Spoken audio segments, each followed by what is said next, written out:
More than the monsters classified as subspecies or rare species, variants and deviants hold a special place in my heart when I look at the Monster Hunter rosters. These are often for reasons that are as conceptual as they are mechanical. While I often find these monsters fun to fight, what draws me to them is the way they chronicle forms of monster individuality. The category of a subspecies denotes speciation, a monster who, with time and geographical distance, has diverged in order to fill new niches and meet new needs. A variant, by contrast, and a deviant by extension, is not so much a category as a specific monster, one that has lived a life that has shaped it. This is not to say I dislike subspecies. Many of my favourite 5th gen monsters, Volga Anjanath, Ebonio de Garon, Coral Puke Puke, are subspecies, but approaching the game from a narrative or a lore perspective, a subspecies is like reading through a research report on an animal, learning how its environment changed and how this led to the long process of transformation. Fascinating, to be sure, but also abstracted. A variant, by contrast, is like watching a documentary, where you learn how one octopus memorized the patrols of aquarium security so that it could eat the other fish. They add that touch of individuality, of subjectivity, to the monsters in question. Looking at a Viper Tobikadachi makes me think, firstly, whoa, cool, but then about the different evolutionary pressures of a troglodytic versus arboreal existence, a life spent in caves rather than in trees, how colour, venom, and hunting behaviour are shaped over the course of deep time. But seeing a Frostfang Barioth makes me imagine something different. It makes me picture the long, harsh life that this particular Barioth must have lived in the outer limits of the Hoarfrost Reach.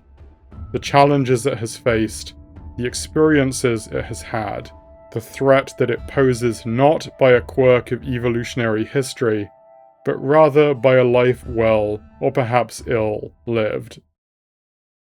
Hello everyone, this is Hiraoka Takuro, your local gaming academic, and today I'm going to talk about variant and deviant monsters, their place in Monster Hunter, the turn to ecology and animal subjectivity both in our own world and in Monster Hunter from 5th gen onwards, and what form deviants might take, if any, in Ascendance.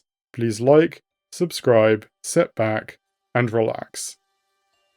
The initial impetus for this video was something relatively mundane.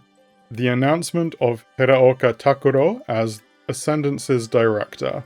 Previously the director of Exoprimal, another game where we fight artificially enhanced dinosaurs, this time in mechs, Hiraoka was lead game planner on both Generations Ultimate and World Iceborne. While these are distinct games, spanning the gap between old school and modern Monster Hunter, both also have a big focus on variant monsters. In GU, this was Deviants, essentially extreme variant forms who stood as top-tier challenges alongside a set of powerful Elder Dragons. Iceborne was similar. 5th generation games displayed a marked preference for variant monsters, both in number introduced and in prestige. It was the first generation that variants received their own unique hunter's note, for example, marking them as something distinct within the world itself. Much like in GU, in Iceborne, powerful variants stood alongside powerful Elder Dragons as the pinnacle of the hunter's journey. Given these precedents, I suspect that Ascendance may be destined for a similar paradigm. It might be wrong, but regardless, it got me thinking about variants in general, why I enjoy fighting them and thinking about them, and how they fit into the franchise's concerted turn toward monster ecology. While for gameplay purposes, variants and deviants are a type of monster, one we can encounter and battle repeatedly, each is technically a unique individual, a product of a series of circumstances that could be more or less commonplace for its species. Variant and deviant monsters here point to a certain level of animal subjectivity and individuality. Considerations of animal subjectivity is actually something that the naturalistic and social sciences have been studying for a while in our own world. In the humanities, where I dwell for my sins, this is known as the animal turn, a shift away from seeing animals as mechanistic entities following instinctual programming, and towards viewing them as subjects with inner lives, distinct emotional and psychological frameworks, and senses of being with which we cohabit the world. And conversely, to actually take on the weight of the scientific consensus that humans are animals too, driven by subjective desires and experiences, but also by the underlying neurochemical architecture that had developed over the course of evolutionary history. The animal turn in Humanities brought to the fore the fact that, in the words of literary scholar Dominic, human-animal relations are not natural, timeless, or inevitable. They are historical. They can be transformed. By pointing out the historicity of these relations and seeking to transform them, the animal turn sought to unsettle the pre-existing anthropocentric worldviews, that is, ways of seeing and organizing reality solely oriented around human needs and human desires. This mission has had variable success, to put it mildly.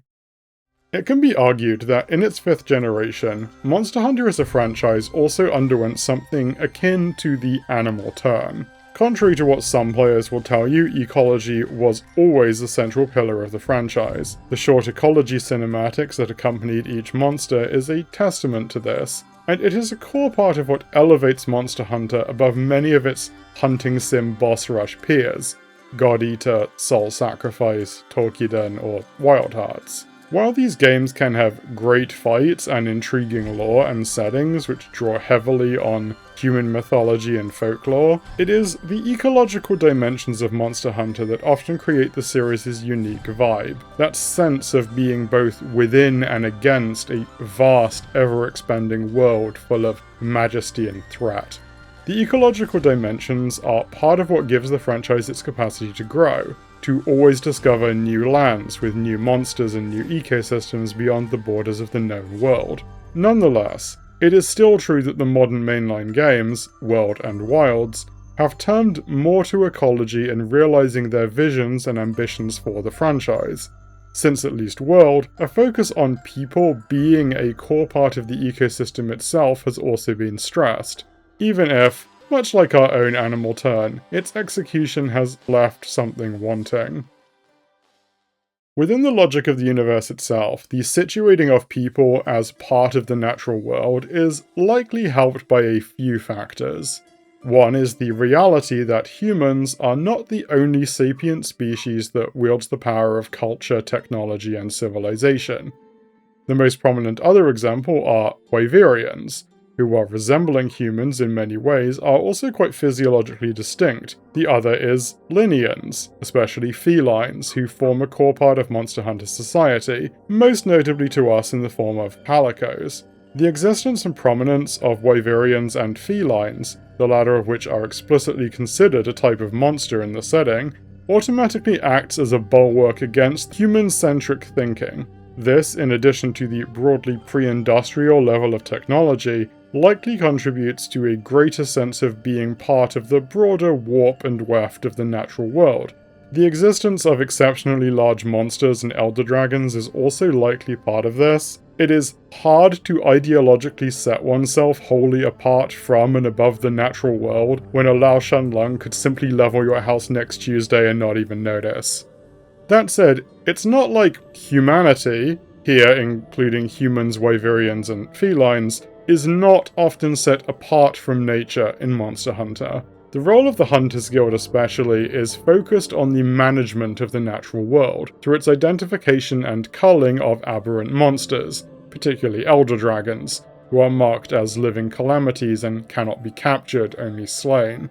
In organizations like the Hunters Guild, we see an ideological tension in which people both are and are not part of nature. In the context of our own world, we might think of this in line with notions of environmental stewardship, the idea that humans have a responsibility to both care for and manage the natural world. While this notion has various secular forms, notably those forwarded over the last several decades by international organizations like the United Nations, it is a concept that has its roots within Christian theology, with the idea that humans have been given divine authority over nature, an authority that comes with a responsibility to maintain and care for it. This concept is one that has had a strong influence on modern senses of environmentalism, but it has also been heavily critiqued for having, while maybe it's hard in the right place, a pretty awful historical track record. Very often in our own history, the claim that humans stand above and must care for the natural world has oiled the tracks for exploitation of that natural world on the one hand, and the reinforcement of various systems of human intraspecific injustice on the other, particularly those along the lines of race, gender, and sexuality. Specific historical issues aside, critics have often argued that stewardship's implicit centering of human responsibility, whether in its religious or secular forms, continues to elevate us over the natural world. It refuses, or at least sidesteps, our place within that world. Nature is always kept at arm's length, a thing to be paternalistically cared for and kept from harm, but not really lived in or alongside. While we have not seen wider issues of systemic injustice emerging from the stewardship practices of the Guild in Monster Hunter, at least that I am personally aware of, their custodianship over nature often treads a thin line between paternalistic care and self-justificatory violence. The Guild claims that people are part of the ecosystem, but ultimately uses this as a justification to intervene in that ecosystem, frequently for the benefit of people, rather than necessarily for the ecosystem itself. In modern games, this is most clearly shown in Monster Hunter World, where the Guild's commitment to custodianship and conservation is unevenly applied and contains some honestly quite strange decision-making. The example that always stands out to me personally is the mission to slay Valhazak, a dragon that has, we are told, not even really been sighted, merely conjectured to exist within the Rotten Vale. Unlike Teostra and Kushala Daora, who have been chased out of their native recess by Nergigante's attempts at predation, and are thus causing havoc in the ancient forest and the Wildspar wastes, although both have gone home by the time we slay them, Valhazak is sitting firmly within its own ecosystem, at and as the beating heart of the Vale. It quite literally cannot leave. It would probably be bad if it did, for it and for us. We essentially just walk into its house and murk it for no reason. The Iceborne Complete Works tells us that Blackveil Valhazak appears in the ancient forest in Iceborne partly because the developers wanted to instill a sense of dread that something could have displaced an elder dragon that was so suited to its natural environment. While the intended object of dread here is clearly meant to be our old friend the Everworm, Shara Ishvalda, I cannot help but imagine an ironic twist in which what displaced Valhazak actually turns out to have been us. I mean, just how many Arc-Tempered Valhazak did you slay in World for that Gamma set, after all? Sit with that next time you complain about the Black Veil fight. But ultimately, this brings me back to variance, and my general point on individuality and subjectivity within monsters in Monster Hunter. A Blackveil Valhazak is not a subspecies of Valhazak. It is not a population endemic to life outside of the Veil, although it may eventually speciate into one. Blackveil Valhazak is a specific Valhazak who has realized that the Veil is no longer safe and has adjusted its behavior accordingly. It is reacting to pressures, whether from Shara Ishvalda or the Hunters or both, and opting for another path. If the appearance of Frostfang Barioth might evoke the image of a grizzled elder, one descending into local towns from his isolated cabin in the hoary tundras and boreal forests of the polar winter in search of next year's supply of kerosene, then Blackveil Val sketches the silhouette of a refugee. It is a creature displaced from its home, a home it would dearly like to stay in, is, in fact, perfectly adapted, evolutionarily fine-tuned for staying in, but it can't. Like a human whose way of life has been upended by the ravages of climate change or of escalating regional conflict, Blackveil Valhazak does what it must in order to survive. It has sacrificed its own sight. It carries what fragments of its home it can with it, hooked onto its own body. Gog be with you, Valhazak, you absolute trooper. I hope one day you find another place to call home. I am, of course, anthropomorphizing these monsters and their struggles, giving them human traits to evoke empathy and understanding. This is something that scholarship after the animal turn has been cautious of, as it tends to impart animals with value only insofar as they and their behaviors can be analogized to those of humans. And I take this point, but mostly as it relates to our own world and its myriad ecological crises. That said, even in purely Monster Hunter terms, I am at the very least humanizing these monsters to a degree that is unconducive to a core gameplay loop in which I will have to kill them for parts to make a new set of gloves, or that single piece of layered armor that would be oh so good with my current drip. But humanizing animals can be valuable, despite its pitfalls.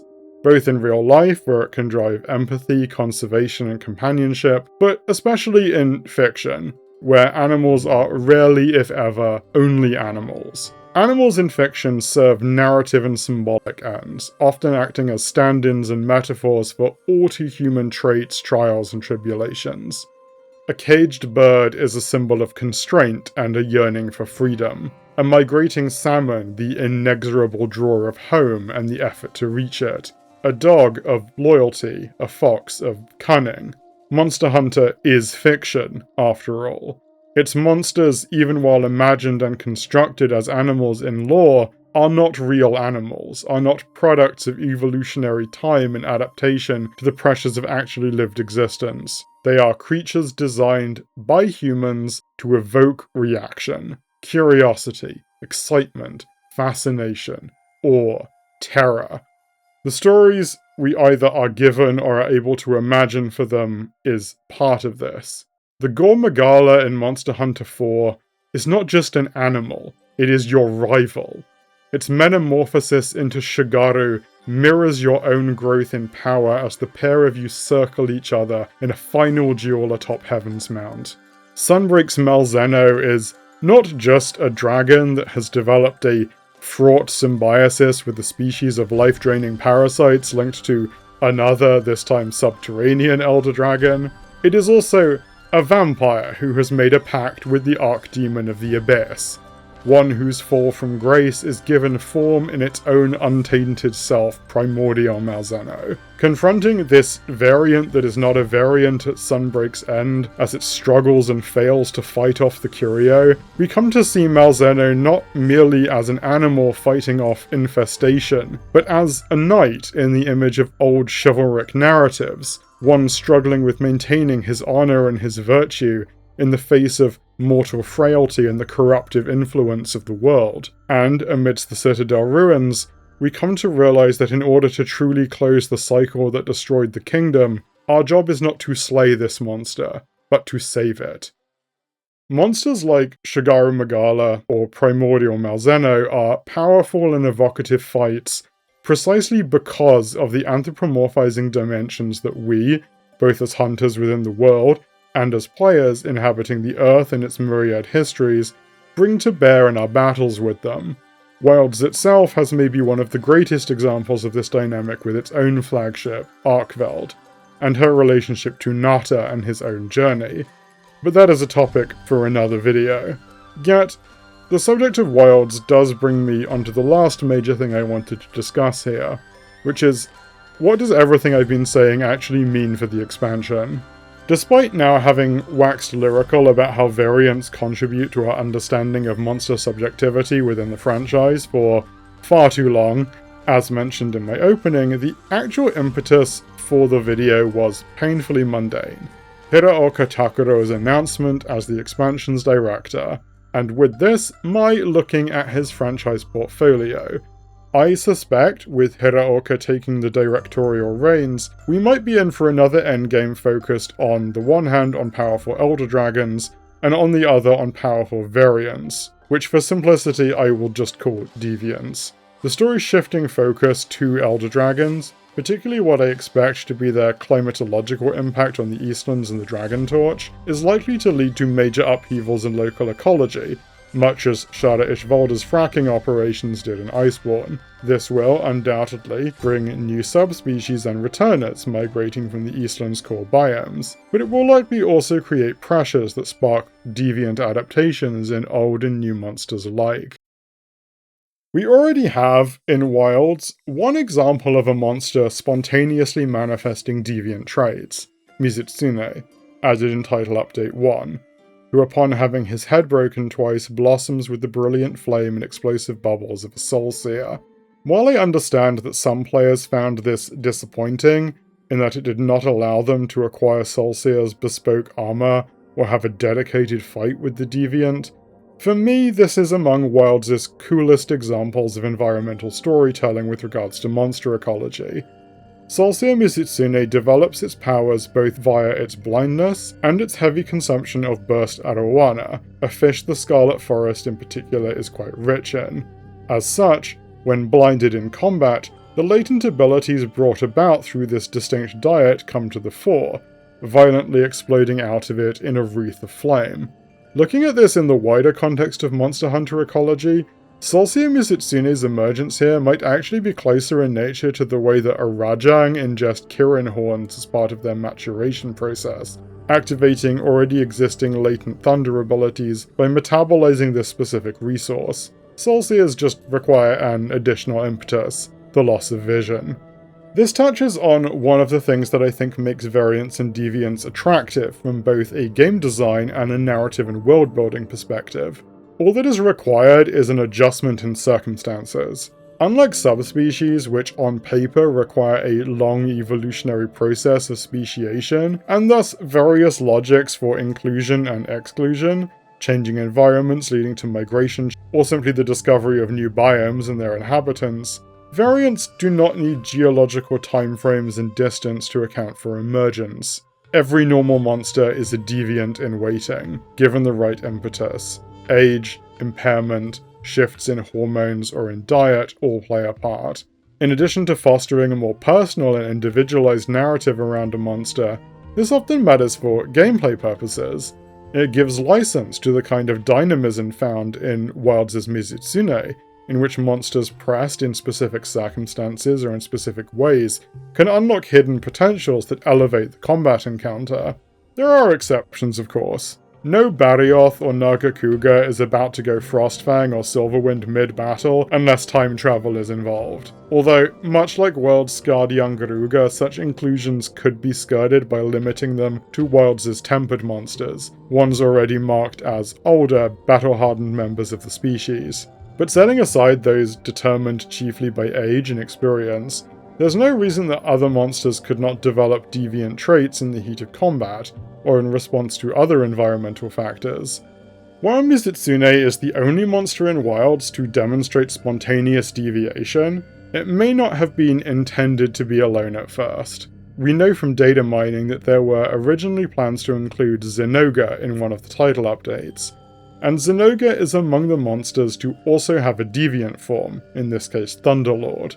This is an interesting one, because unlike Mizitsune, whose Soulseer abilities have a known stimulus, the causality behind Thunderlords is ultimately unknown. Their horns are broken and misshapen, their fur maintains a continuous self-reinforcing charge, and they are actually known to have been seen travelling in small packs. But what provokes any of this is anyone's guess.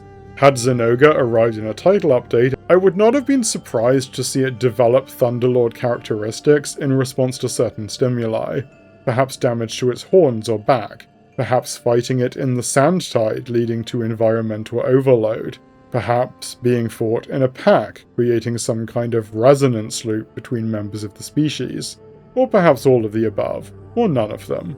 While this is maybe a reach grounded in some wishful thinking, Zinogre is very likely to make an appearance in Ascendance, so we can probably test out my hypothesis in the near future. Besides, I kinda like my wishful thinking, so let's do a bit more. If a Thunderlord Zinogre could emerge by clashing in the Sand Tide, maybe when fought in the Fire Spring, a Glavenus could begin manifesting Hellblade qualities, reacting to the extreme heat and the clusters of explosive ores. Perhaps a Tigrex faced in the midst of the Frostwinds could channel greater and greater volumes of blood to its forearms to fight off the bitter chill, unlocking Grimclaw abilities. In versions more straightforwardly akin to Mizitsune, a young Garuga could just use moves from its scarred or dead-eyed forms as you wound it in combat. A Shogun Cyanotor, its protective shell skull shattered by our weapons, could simply avail itself of a spare Glavenus one that happens to be lying around. Irrespective of individual triggers, I do expect the general condition of their emergence in Ascendance, if there is one, to be tied to the changes wrought by Elder Dragon entry into the Eastlands, and whatever relation this has to or on the Dragon Torch. Through their impacts on the cycles of the Eastlands climate, and perhaps their introduction of some new bioenergy dynamic in the region, these Elder Dragons will provoke metamorphoses in the local flora and fauna. Such a systemic upheaval would naturally not be confined to returners and series staples. New monsters do not have pre-existing deviant forms to draw on, but it is still likely that several of the Eastlands natives will reap the benefits and the detriments of this upheaval in ways that lead to more engaging encounters for the player. A monster that has grown erratic and violent on the verge of death due to rapid climatological shifts is very bad for the animal after all, but this is still a game. Primordial Malzenil being hounded by Curio as we hunted it down was undoubtedly not a great time for the Malzeno in question, but did it ever make the fight feel epic? In closing, I want to reflect briefly on what my hypothesis here might mean for the Ascendance roster. With the announcement of a shift towards Elder Dragons, I am going to presume that at least 6 of the base expansion's returning roster is going towards Elders. Kushala Deora and Lao Shanlung have RSVP'd as coming. Shigaru is interested. I expect to get 3 more, 1 for each core base game biome, with 1 subbing out into a non-Eerie map if we get a new mid-tier G-rank Elder like Namiel. These, and the 2 or 3 newbies we are likely to get, our flagship final boss and maybe bonus mid-tier, gives us 8 to 9 Elders, roughly on par with base world. I suspect more, like Valstrax, Nergigante, Dolamador, or Yamatsukami, will be saved for title updates. Working with the base roster in the 27-ish range, this leaves us with between 6 and 8 returner spots. 4 to 6 if you can't factor in the Metal Wraths. There's a lot of monsters to potentially pick from here, even if we limit it to ones with either deviant forms or variants that are just as intense. I'm not going to reiterate my speculations here, but my returners video and my deviant mechanics discussion earlier can provide some food for thought. What I really wanted to touch on here is the specific uniqueness that variants and deviants bring to the franchise. To the narrative and world building, yes, but also to the experience of the hunt. Situated against the backdrop of Monster Hunter's own turn towards ecology, and finally given hunters' notes of their own, variants are not just a type of animal, but an individual within that species who carries with it a legacy of choice and circumstance. It is a monster who has lived a life, suffered, grown sick, become infested, been forced to migrate, studied the blade while you were out partying. Just as we, as hunters, have stories of monsters we have fought, the struggles, the upsets, and the clutch victories against the odds, a variant or deviant monster has its own history of struggle, albeit one that we are not privy to, that it brings when we face it in battle, much as a raging Brachydios does when, facing the very real possibility of its own demise, it seals us in its own nest for a final desperate cage fight to the death. Finally, while this video is obviously filled with the fevered imaginations of one individual, me, I do think that given Hiraoka's previous work, a deviant-esque endgame is coming in some form. Whether the resulting monsters are called deviants, apex monsters, or bear an entirely new moniker that ties into the expansion, like Risen Elders, remains to be seen. Whatever the developers come up with, I am more than happy to let them cook. Thank you all for tuning in, if indeed you still are. Please like and leave a comment if anything I've said sparks your own thoughts. Maybe you have a particular hunt experience or monster that sticks with you and you want to share. I do try and read every comment and respond to as many as possible, and if you want to experience more of my content, consider subscribing and clicking that pesky bell icon. I upload Monster Hunter videos every Monday evening, UK time. Love and solidarity to you all. This has been Hiraoka Takuro, signing off.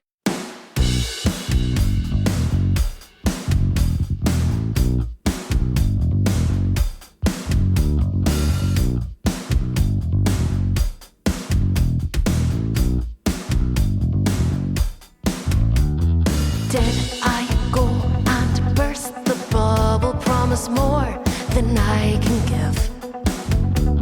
I tried to touch its cosmic sheen, but today all I smell is chlorine. Yesterday I was deep sea diving, but